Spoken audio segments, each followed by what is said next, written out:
Isipin mo ito, tahimik kang naglalakad sa mall o papasok sa isang cafe, wala ka namang inaasahan, tapos biglang may isang pamilyar na boses o mukha na parang humila pabalik sa'yo sa nakaraan. Bumilis ang tibok ng puso mo, nanlamig ang kamay mo, at bago ka pa makapag-isip ng maayos, nandoon na siya, ang ex mo. Sa isang iglap, parang naghalo ang alaala, emosyon, tanong at mga bagay na akala mo matagal mo nang nalagpasan. Kaya ang tanong ngayon, ano nga ba talaga ang nangyayari sa isip at puso natin kapag nagkita uli kayo ng ex mo? At mas mahalaga, paano mo ito haharapin nang hindi ka natitinag, hindi ka nalulunod sa emosyon, at mas lalong hindi ka bumabalik sa isang bersyon ng sarili mo na pinaghirapan mong iwanan? Kapag nagkita kayo ng ex mo, hindi lang siya simpleng encounter.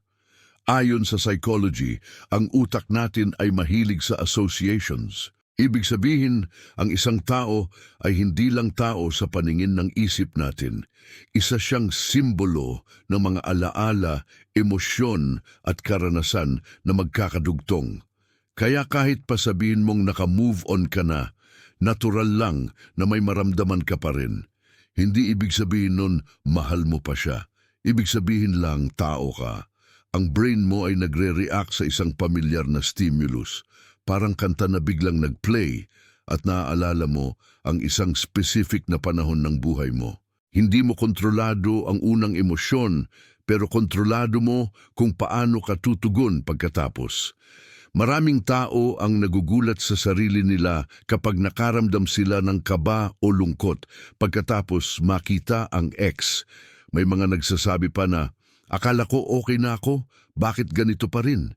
Dito pumapasok ang isang mahalagang konsepto sa psychology na tinatawag na emotional residue. Kahit tapos na ang relasyon, may natitirang bakas ang emosyon, lalo na kung naging mahalaga ang taong iyon sa buhay mo. Hindi ito kahinaan, hindi ito regression. Isa lang itong paalala na minsan kang nagmahal, nasaktan at natuto. Ang tanong ay hindi kung bakit ka may naramdaman, kundi kung ano ang gagawin mo sa naramdaman na iyon. Ngayon, pumasok tayo sa philosophy. May sinasabi si Heraclitus na you cannot step into the same river twice. Kahit mukhang pareho ang ilog, nag-iba na ang tubig.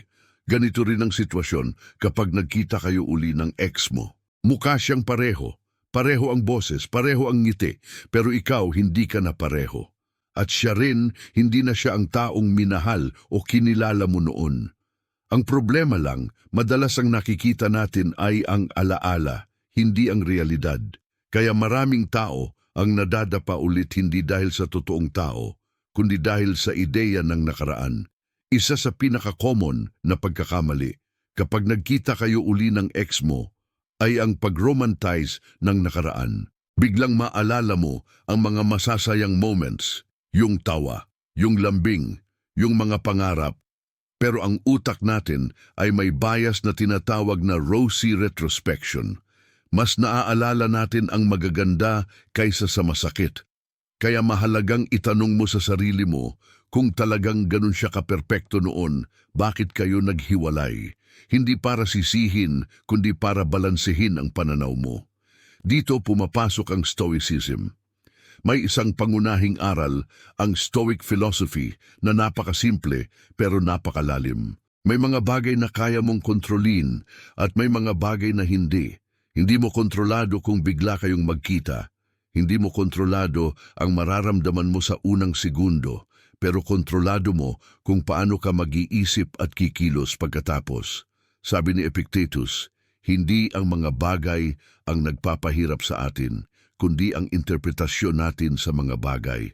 Ang ex mo ay isang tao lang. Ang bigat na nararamdaman mo ay galing sa kwento na ikinukwento mo sa sarili mo tungkol sa kanya. Halimbawa, nakita mo siyang masaya, may kasama, maayos ang itsura, biglang pumasok sa isip mo na siya ang nanalo, ikaw ang natalo. Pero totoo ba yon o interpretation mo lang? Ang Stoic mindset ay nagtuturo na huwag kang mag-imbento ng kahulugan na hindi naman sigurado. Ang nakikita mo ay isang eksena, hindi mo alam ang buong kwento, hindi mo alam ang mga laban niya, hindi mo alam kung anong pinagdadaanan niya pag-uwi niya.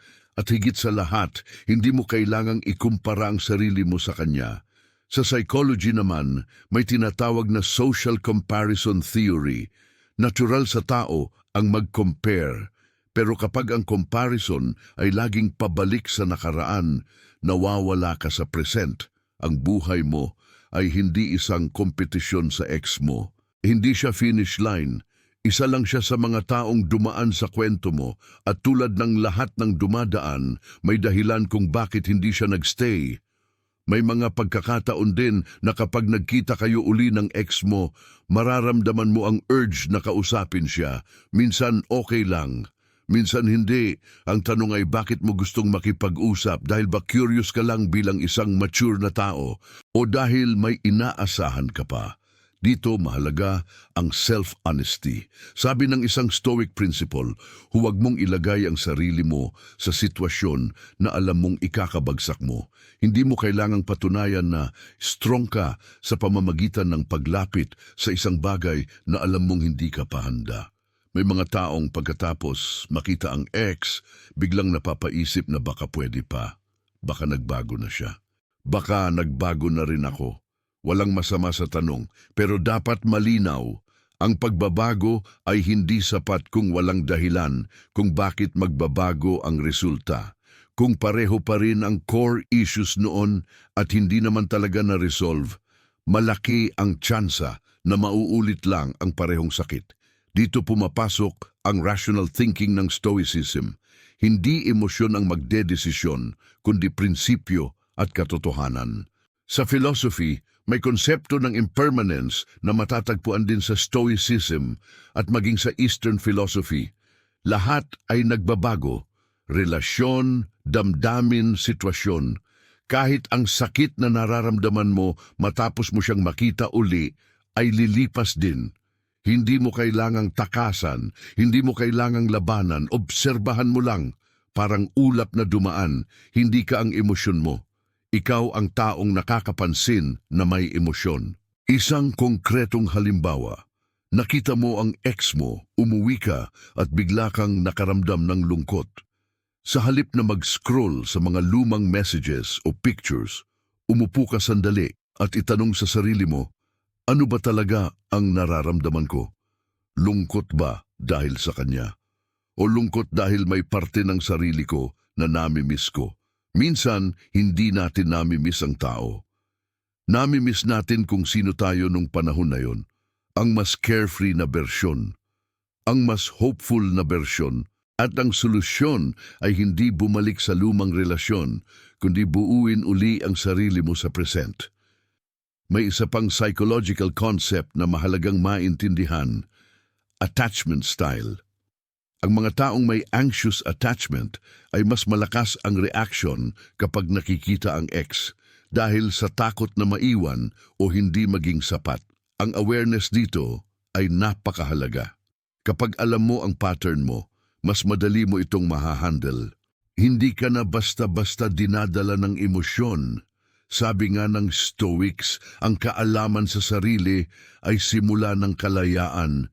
Kung sakaling magkausap kayo, tandaan mo ito. Hindi mo kailangang mag-explain ng buhay mo. Hindi mo kailangang magpakitang okay ka. Hindi mo kailangang magpanggap. Ang totoong lakas ay pagiging kalmado at totoo sa sarili. Ang respeto sa sarili ay hindi nasusukat sa kung gaano ka-friendly sa ex mo, kundi sa kung gaano ka katapat sa kung ano ang kaya at hindi mo kayang ibigay sa sandaling iyon. At kung sakaling, pagkatapos ng pagkikita ninyo ay mag-spiral ang isip mo, bumalik ka sa present, mapapansin mo, madalas hindi yung mismong pagkikita ang mas masakit, kundi yung mga sumunod na iniisip mo pag uwi mo. Yung mga what if, yung mga sana, yung mga eksenang binubuo ng utak mo na parang pelikula pero hindi naman sigurado kung totoo.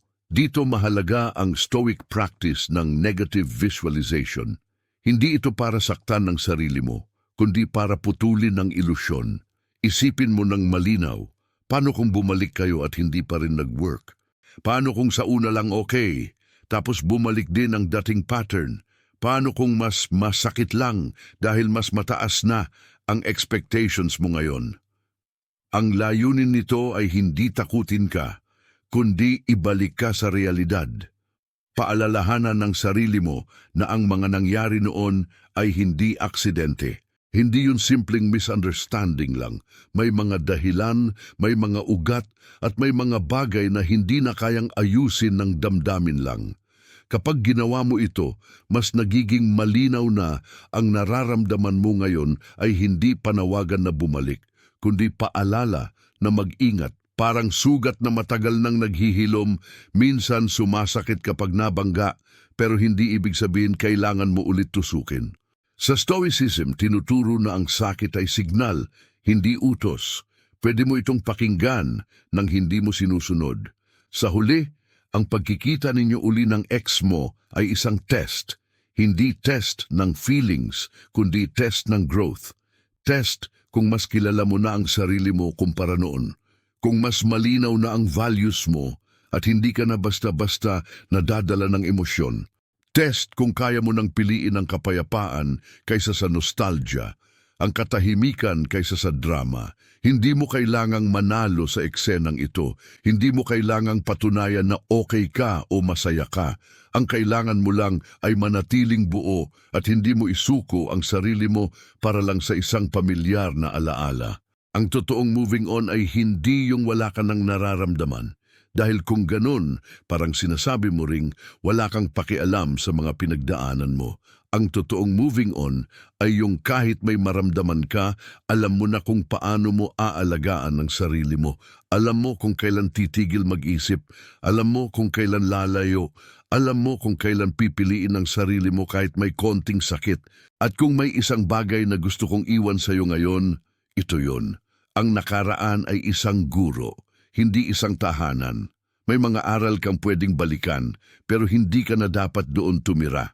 Ang buhay mo ay nangyayari ngayon, hindi kahapon. Kung umabot ka sa bahaging ito ng video, salamat sa pakikinig at sa pagbibigay ng oras sa sarili mo. Kung nakarelate ka o may natutunan ka, huwag kalimutang i-like ang video na ito at mag-subscribe sa channel para sa mas marami pang kwento at usapang tutulong sa iyo na mas maintindihan ang sarili at ang mga relasyon sa buhay. I-check mo rin ang iba pa naming videos dito sa channel. Malay mo, yung susunod na panoorin mo, yun na pala ang eksaktong mensaheng kailangan mo sa puntong ito ng buhay mo.